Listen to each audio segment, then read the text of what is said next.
Ainsi donc, chers confrères et consoeurs, je voudrais vous souhaiter la bienvenue au nom de la Première Dame et vous donner l'opportunité de vous adresser directement à elle.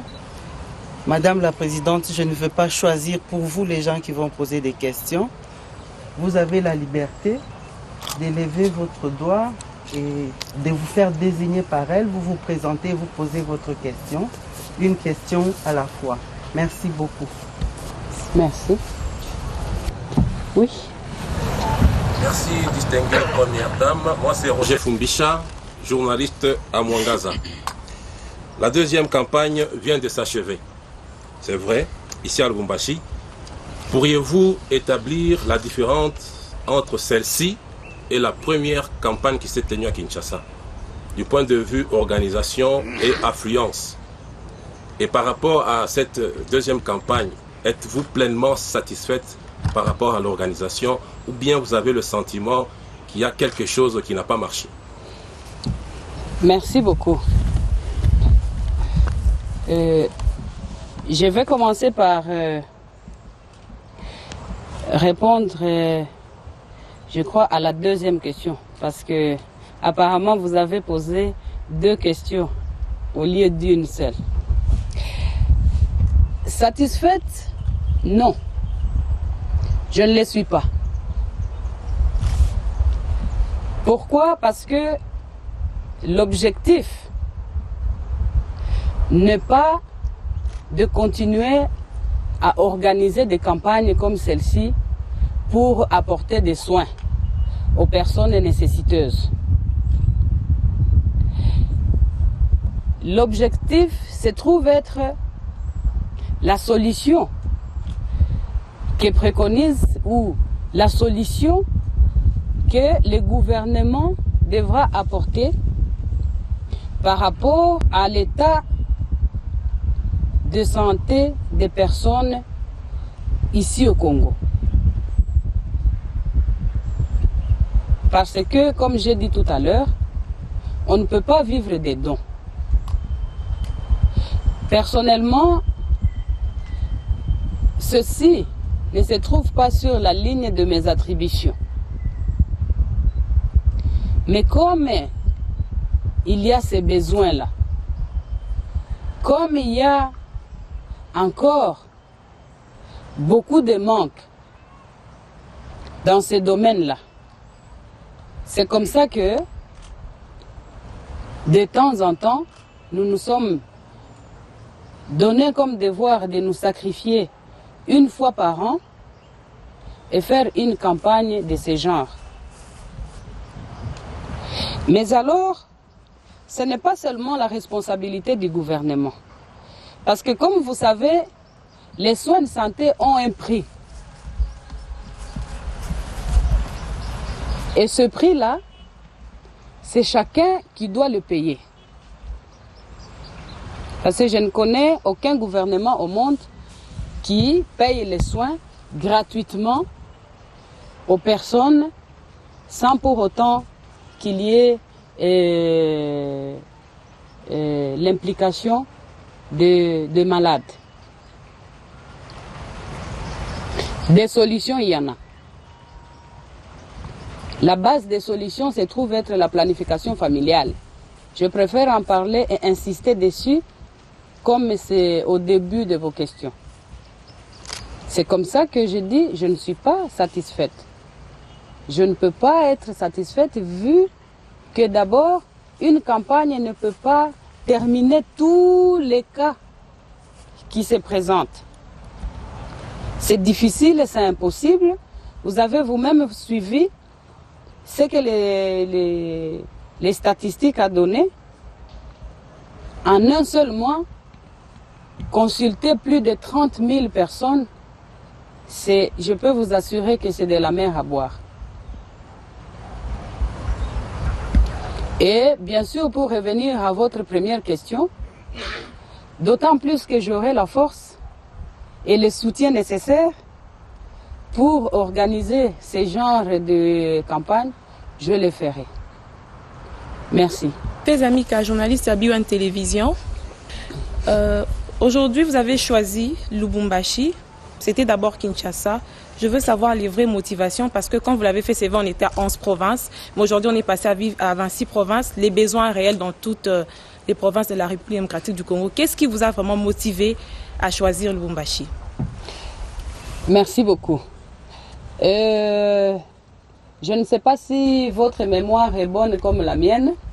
Si vous vous souviendrez que à la dernière campagne de l'année passée, je l'avais déjà annoncé que la prochaine ville serait Lubumbashi et où la prochaine province serait le Katanga.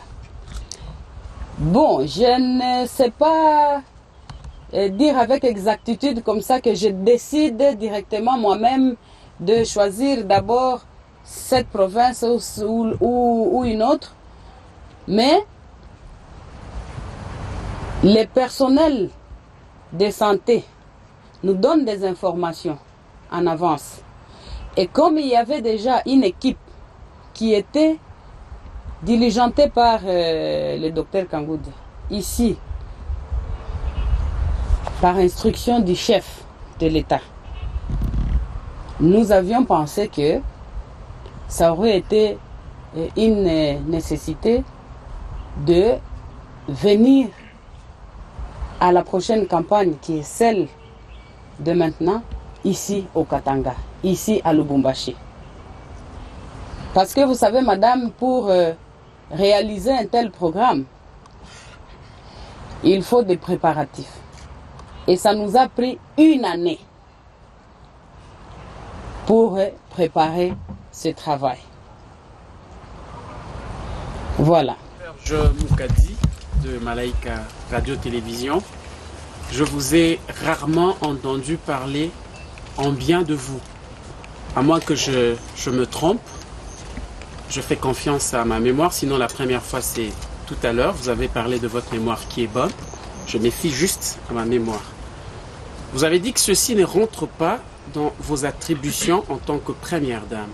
Je voudrais savoir qu'est-ce qui a poussé le chef à porter votre choix, son choix sur vous pour superviser cette action. Parce que je me disais, heureusement, il y a le chef de la maison civile du chef de l'État qui est là. Je me disais, peut-être ça pouvait être lui, étant donné que ce n'est pas une action gouvernementale. Si c'était gouvernemental, ça pouvait être le ministre de la Santé. Pourquoi ce choix porté sur vous? Sûrement, il y a des qualités, si vous pouvez...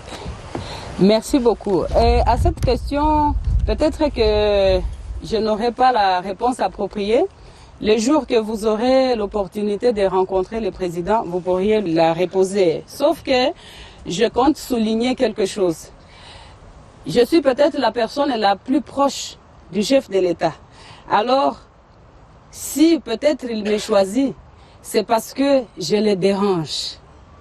Je le dérange en les rappelant des promesses et surtout en l'informant de la situation de nos populations.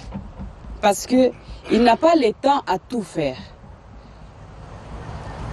Vous ne savez pas combien peut être lourde sa tâche. Mais comme je suis là, et que je peux utiliser de la pression pour rappeler, pour demander les soutiens. Et donc je crois que cela le motive pour porter son choix sur ma personne, ma modeste personne, à pouvoir diriger ou faire le suivi d'un tel programme. Parce que c'est très compliqué et très complexe d'organiser ce genre de campagne. Et j'espère et je crois qu'il me fait confiance. C'est pourquoi il me laisse faire. Merci. Sarah Fanny Dacruz de Digital Congo, vous avez dit peu avant que les soins de santé avaient un prix. Alors, vu la forte mobilisation qu'il y a eu dans cette campagne, moi je voudrais juste connaître le coût justement de cette campagne. Bien. Cette campagne, je ne sais pas si c'est une bonne chose de donner le nombre ou les chiffres, parce que c'est une campagne. Parce qu'il y a même des personnes qui ont soutenu cette campagne, mais qui ont voulu que leur nom soit tu. Les bienfaiteurs, comme vous les appelez bien, les héros dans l'ombre. Alors, je crois que ce serait les trahir que de pouvoir donner les chiffres des dépenses que nous avons eu à effectuer pendant cette campagne. Sauf que je peux vous assurer que les dépenses prévues à ce jour ont largement dépassé les prévisions. Merci. La RTGA, la demande des soins était trop forte pendant la campagne, mais quel est votre souhait par rapport à ceux qui n'ont pas pu avoir des soins? Bien. Bien sûr que mon souhait était que tout le monde qui s'est présenté soit pris en charge. Mais vous savez bien, je le répète, une campagne a une durée. Pour les cas que nous avons jugés donner une prise en charge par la suite, nous allons les prendre. Je crois que vous avez le coordonnateur qui est présent. C'est pourquoi j'ai souhaité un peu la présence des autorités devant vous pour qu'ils puissent vous donner des éclaircissements par rapport à certaines questions comme celle-là. Et donc, par après, s'il veut bien, il pourra vous répondre. Merci. Monsieur Roger Mbouimwamba, Nyota Télévision. Distinguée Première Dame, cette campagne fait partie des actions ponctuelles parce qu'elle vient de restaurer ou de redonner sourire à ceux qui n'avaient pas de moyens et même ceux qui avaient des moyens mais qui n'ont pas pu arriver à bénéficier de telle qualité de soins. Cependant, ce n'est qu'une action ponctuelle. Est-ce que vous avez peut-être prévu des mécanismes de suivi pour la pérennisation de telles actions, de façon que prochainement, que ce ne soit pas seulement les coupes présidentielles, mais qu'il y ait des actions permanentes pouvant permettre à la population congolaise en général et katangaise de pouvoir bénéficier de ce genre de soins gratuits. Merci. Merci monsieur, mais je crois que je vais me répéter en disant que une personne responsable ne peut pas vivre que de dons. Parce que j'estime que la population congolaise est responsable. C'est vrai qu'il y a un besoin pour l'instant, pour le moment, à présent, parce que nous parlons du présent, des actions ponctuelles comme celle-ci. J'ai souvent fait appel à ceux qui peuvent nous relayer de le faire, parce qu'on ne peut pas être à la fois partout en même temps. Mais ce sont des actions volontaires. Ce sont des choses volontaires. On ne s'est pas obligé aux gens de les faire. Et donc c'est pourquoi vous me voyez souvent crier quand j'ai l'occasion d'être devant vous en demandant à toutes ces personnes un but de bonne volonté, qui ont le cœur plein d'amour, de pouvoir les faire.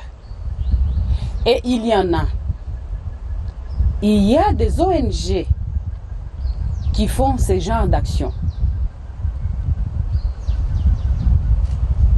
Là, on en parle parce que c'est la première dame et puis c'est d'une grande envergure. Mais je sais, par contre, moi, qu'il y a de ces personnes qui le font et dont je remercie. Parce que ce n'est pas donné à tout le monde.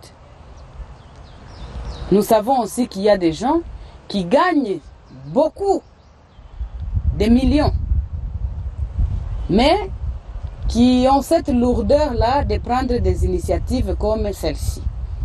C'est quelque chose que je ne peux pas obliger aux gens de faire. Parce que c'est volontaire. C'est comme faire un apostolat. Sans attendre une récompense. De qui que ce soit, peut-être seulement de la reconnaissance du Seigneur. Je vous remercie. Anita Lombois pour le compte de la RTVS 1. Madame la Présidente, vous venez de clôturer la deuxième caravane présidentielle initiée par le chef de l'État, une campagne qui a connu un succès énorme, mais d'aucuns pensent que c'est pour des fins électorales. Que répondez-vous à ces mauvaises langues? Merci. Heureusement que tu as dit d'aucuns pensent, parce que je ne sais pas si peut-être que c'est moi qui ai oublié. Je poserai la question pour savoir, peut-être que dans mes rêves, ai-je annoncé une éventuelle intention d'être candidate? Je ne sais pas. Alors, aussi simplement que cela peut paraître, de toutes les façons, c'est l'avenir qui nous dira quoi. Merci beaucoup, madame. C'est Gisèle Ngaloula de la RTNC. Ma question est celle-ci. Vous avez dit ici que à la fin de la campagne de Kinshasa, vous aviez annoncé qu'il y aurait une autre campagne à Lubumbashi. Mais on a constaté qu'à la clôture de la deuxième campagne de Lubumbashi, vous n'aviez pas annoncé une prochaine ville. Pourquoi? Merci. Tout simplement parce que je n'ai pas encore le programme pour la prochaine ville. Parce que comme les techniciens ne sont pas encore descendus sur terrain, nous avons déjà ciblé quelques provinces. Mais il faudrait qu'on envoie d'abord des techniciens qui reviendront avec les résultats pour nous donner au fait le nombre, soit les statistiques qu'ils vont trouver sur terrain, et par rapport à cela, nous allons décider dans quelle ville aller.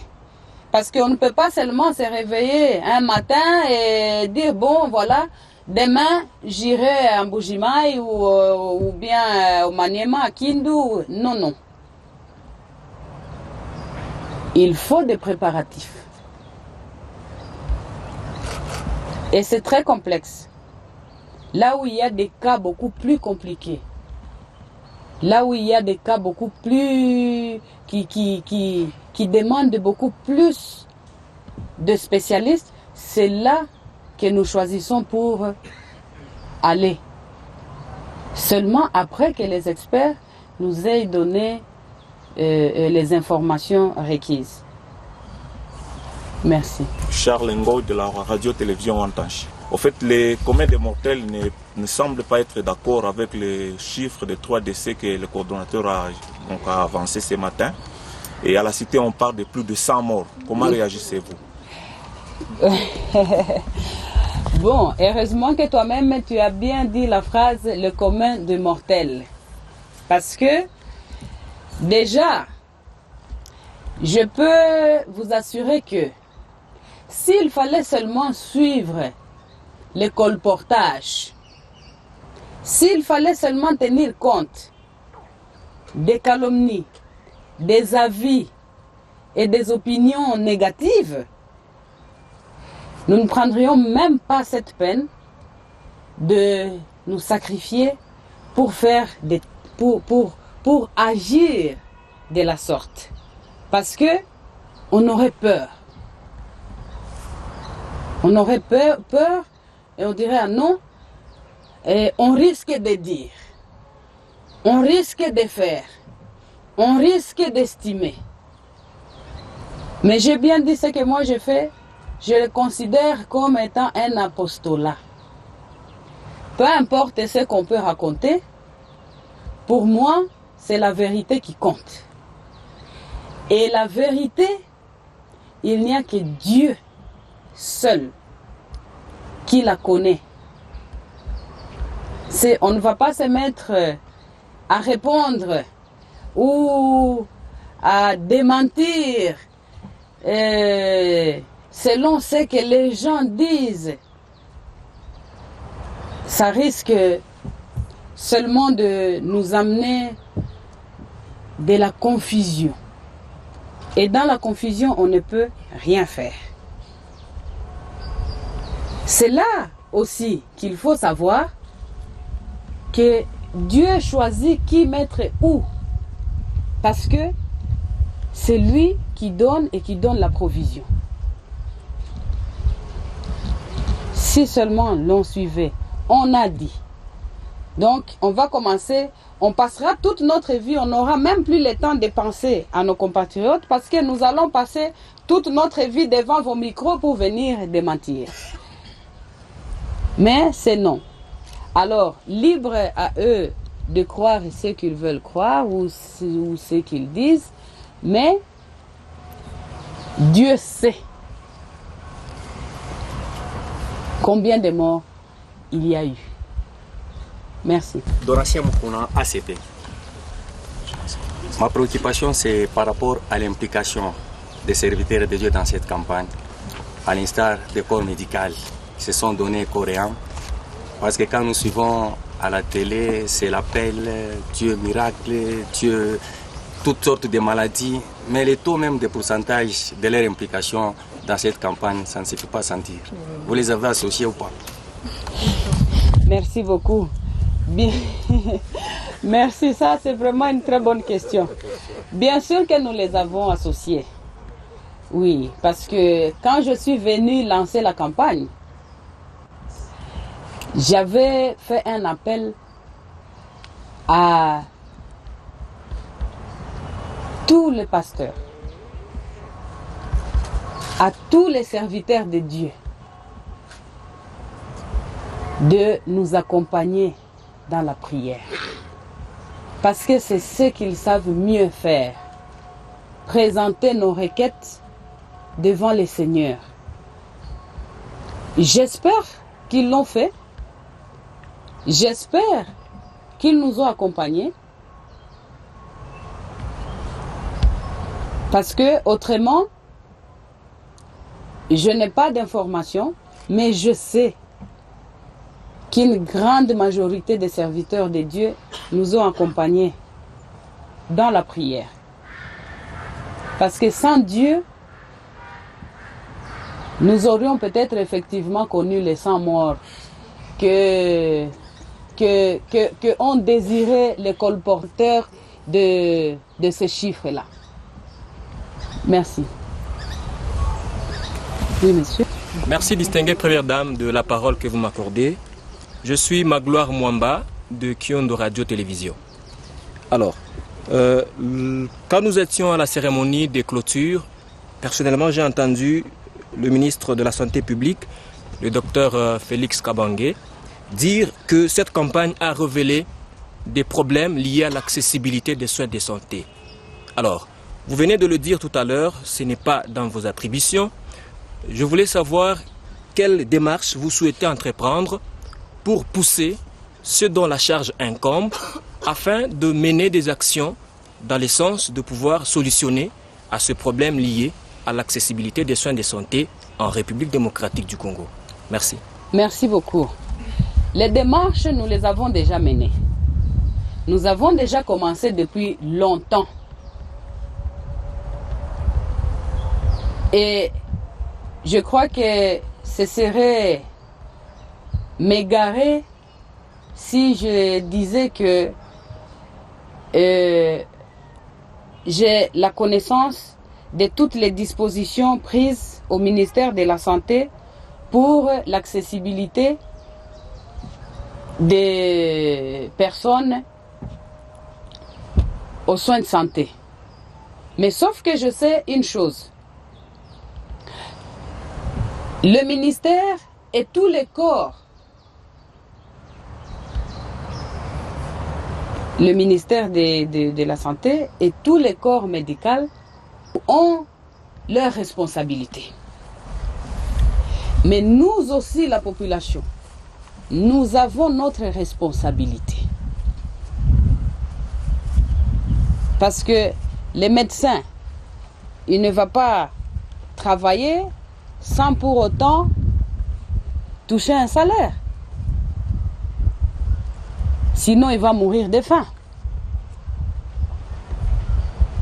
Maintenant, où se situe la responsabilité de chacun?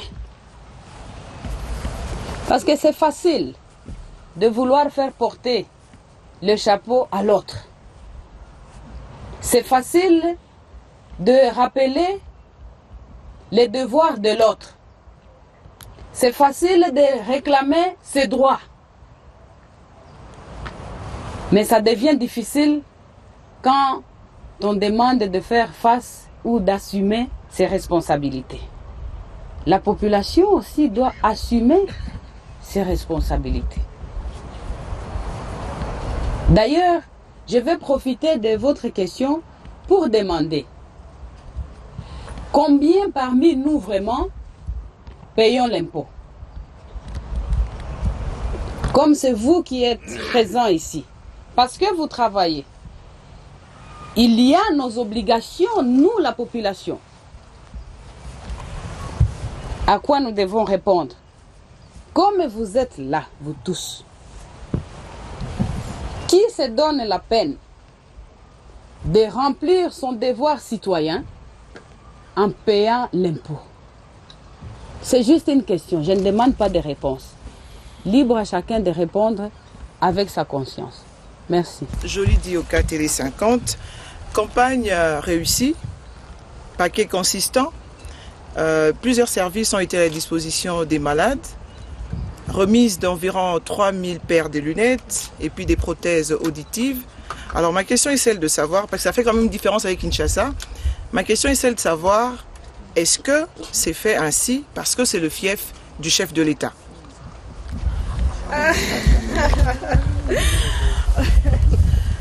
Non, non. Je crois que d'abord, je dirais que comparaison n'est pas raison. L'on ne peut pas comparer la pointure du nez de Jolie Dioka à la pointure du nez de la première dame. Mais ce n'est pas du tout cela. C'est vous qui le dites, que ici c'est le fief du chef de l'État. Mais moi je sais que toute la République se trouve être le fief du chef de l'État. En plus, détrompez-vous, à Kinshasa, jusqu'à ce jour, il y a eu 4 campagnes. Vu la densité de la population de la capitale. Seulement peut-être, vous n'avez pas tiré l'attention sur tout ce qui s'est fait et sur le nombre surtout des personnes traitées pendant les précédentes campagnes à Kinshasa. Merci.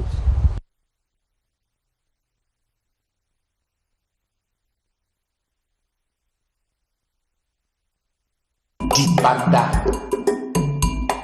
Banditi.